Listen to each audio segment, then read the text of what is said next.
sole purpose in this army? To do whatever you tell me, drill sergeant. Nuclear power plants across Japan are holding massive stockpiles of spent fuel while the government struggles with recycling methods. Now researchers say it's technically feasible to simply dispose of it as waste. What the fuck?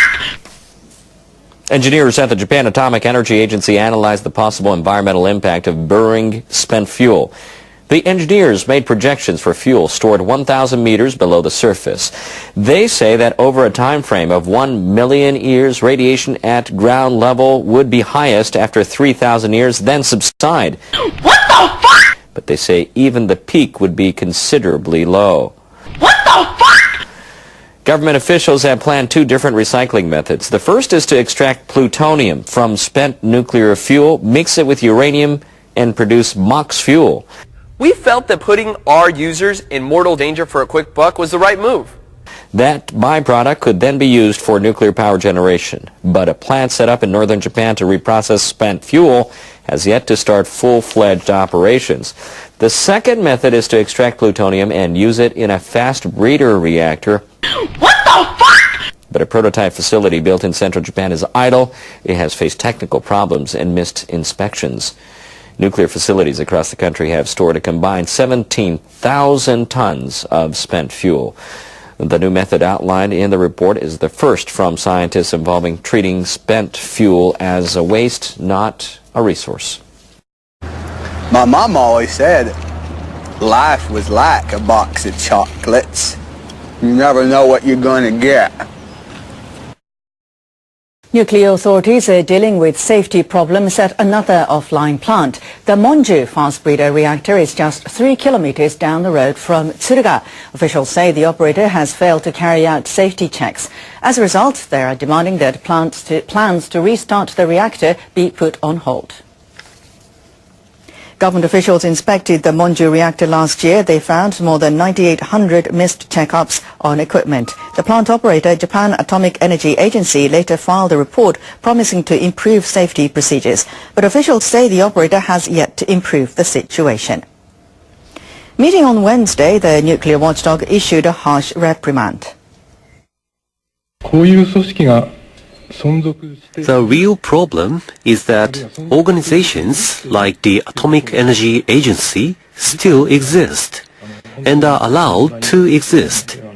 NRA officials told the operator not to prepare for restarting the reactor until they can confirm the situation has improved. The officials say they will allow the Monju operator to respond before formally issuing the order. This will likely delay the reactor's restart until the end of next March. The head of the agency that operates a Monju fast breeder reactor has resigned. Officials at the Nuclear Authority said his organization had failed to carry out safety checks. Science and Technology Minister Hakobun Shimomura announced that Atsuyuki Suzuki will step down as president of the Japan Atomic Energy Agency, or JAEA. Shimomura said the operator's lax oversight was a breach of public trust. Government inspectors found JAEA failed to conduct more than 9,800 equipment inspections at the Monju reactor in central Japan last year. Shimomura said the ministry will select a successor. He pledged to work to regain public confidence. Now, Japanese leaders envisioned a future where they could sustain the country's energy needs with recycled fuel. They built Monju as a dream reactor that would generate more fuel than it consumed. Engineers started developing this type of reactor with the birth of Japan's nuclear program in the 1960s. Government leaders hoped to put the facility online by the early 1990s, but things didn't go according to plan. They pushed the deadline back each time they reviewed their nuclear policy. Finally, in 1994, the operator fired up the reactor. The following year, a sodium leak brought operations to a halt, and workers there continued to face problems. The operator put the facility back online in 2010, but during a test run, a fuel exchanger fell into the reactor vessel, and again the plant went offline. The people at Japan Atomic Energy Agency want to restart before next April. But regulators say the operator is unable to ensure the safety of the reactor. They've ordered workers to stop preparations to restart it. The government has spent more than $18 billion on the facility, but government officials believe Monju won't be able to resume full-scale operations until around 2050. The expert panel of Japan's Nuclear Regulation Authority has confirmed the ground beneath the power plant is unstable. Panel members say a reactor on the Sea of Japan coast sits on an active fault, and they say it's at risk should an earthquake strike. NHK World's Takafumi Terui reports. The experts reached their conclusion at a meeting on Wednesday. The findings wrap up their seismological study on the Tsuruga plant. The question is whether the newly found fault is active or not. In the final analysis, we conclude that it's an active one. Government's guideline ban plant operators from building reactors directly above active faults. That means if the panel's findings are upheld, the reactor could be shut down for good. The plant is currently offline. Nuclear Regulation Authority commissioners say they will decide their next step on the reactor as early as next week. Right. Okay, well you say there's no solution to the waste, but there is a solution to the waste, and the solution to the waste is to just leave it exactly where it is and to have somebody look at it for a million years, you know. So they just have to have all these zombies who are there at the moment sitting there doing nothing, who are going to just have to sit there, and their children are going to sit there, and their children's children and so on, looking at the waste and making sure that it doesn't leak out of the tanks. And if it starts to look like it's going to leak out of the tanks, they build another tank around that tank, and then they build another tank around the tank that they built around that tank, and so on, you know, to infinity. And that is a solution to the waste, because then the waste will just stay where it is now, and it won't get any worse. And if they make more waste, they'll have to put it inside that tank and leave it there. And as far as contaminated land is concerned, and places like Sellafield and all that, they'll just have to put a fence around it and say, this is contaminated land, do not enter. And so that's the best we can do. I mean, it doesn't help to put it down the hole in the ground. I mean, you may as well put it somewhere where you can keep an eye on it and make sure it doesn't escape. So that's the solution. And why not put a hole in the ground? Ah, well, because then if something goes wrong, you can't do anything about it. That's the point.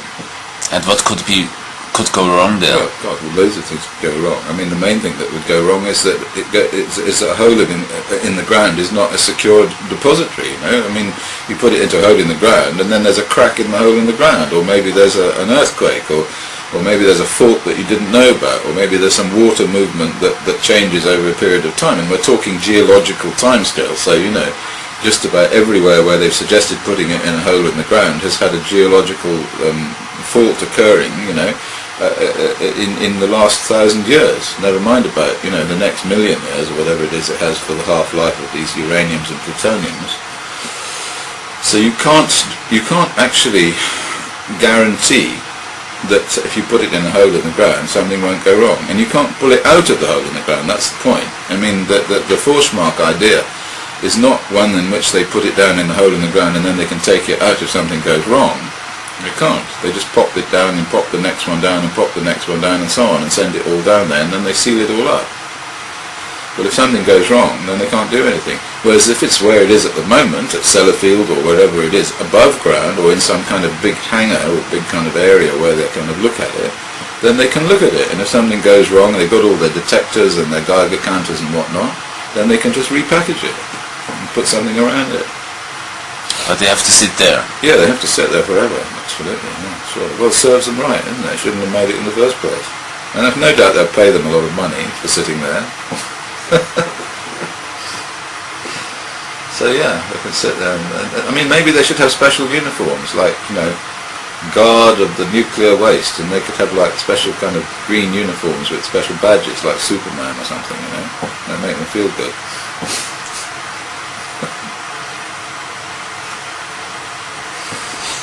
I've always thought it quite good to have special uniforms. In all the science fiction stories they did special uniforms, you know. So you could say, what's your daddy do? Oh, he's a guard of the nuclear waste. Oh, no. What a useful job, George. Yes, it is, isn't it? God damn it, Gump! You're a goddamn genius! A university research team in Japan has developed a new model of drone plane that can fly indoors without using GPS. The drone will be used for inspecting the Fukushima Daiichi nuclear power plant. A Chiba University research group developed the unmanned plane. It's about 1 meter both in width and length and has 6 propellers. About 10 firms, including Japanese electronics makers, cooperated in the project. Now, to fly indoors where GPS does not work, conventional drones had to have positioning information provided from outside by infrared or other rays. This new model has a sensor for figuring out its position and surroundings. It's designed to avoid obstacles on its own. Global competition is becoming intense for the drone market. Amazon and Google of the U.S. are among those that are developing unmanned planes. Japan changed the constitution to join the global drone arms race. Are they going to screw that up too? Are they going to destroy that industry? Maybe Japan will do something cool for the whole planet for a change and destroy the drone industry. If you really want to screw something up, you get Japan in on it. They'll frig it up. I guarantee you it won't be worth a nickel when they're finished with it. Long live Japan, to the destroyer of the nuclear industry. Come on, you can take down the drone industry while you're at it. Don't be a wimp. That's the most outstanding answer I've ever heard. You must have a goddamn IQ of 160. You are goddamn gifted, Private Gump. You set the spark, you stoke the fire, and then you act surprised when the flames go up, when the barn comes down right there before your eyes. Oh, the tools that you manipulate are more powerful each day, and they will overcome you. They'll crush you and take from you all the marrow and the sinew of your ideology. But don't get upset, don't be like that. It's your own damn fault that your flock is ready to fight. It is too late to turn around, turn them all to salt. No, your monsters come to life. Oh, well, rocks are thrown and voices used to tear down the innocent. People will die with ideas cast in rebar stoked cement. Oh, the words you shout has moved the herd to break free from their cage, to drop bombs on all the weaklings, retching, melting, reeking of the forfeit, tired teachings of your ideology. But don't get upset, you can't be like that, 'cause it's your damn fault that your flock is ready to fight. It is too. Engineers at the Japan Atomic Energy Agency analyzed the possible environmental impact of burning spent fuel. The engineers made projections for fuel stored 1,000 meters below the surface. They say that over a time frame of 1 million years, radiation at ground level would be highest after 3,000 years, then subside.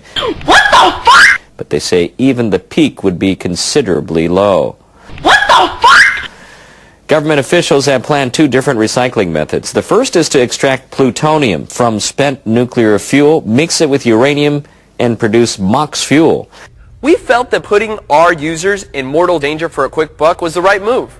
That byproduct could then be used for nuclear power generation. But a plant set up in northern Japan to reprocess spent fuel has yet to start full-fledged operations. The second method is to extract plutonium and use it in a fast breeder reactor. What the fuck? But a prototype facility built in central Japan is idle. It has faced technical problems and missed inspections. Nuclear facilities across the country. God! What's your sole purpose in this army? To do whatever you tell me, Drill Sergeant? Nuclear power plants across Japan are holding massive stockpiles of spent fuel while the government struggles with recycling methods. Now researchers say it's technically feasible to simply dispose of it as waste. What the fuck? We have stored a combined 17,000 tons of spent fuel. The new method outlined in the report is the first from scientists involving treating spent fuel as a waste, not a resource.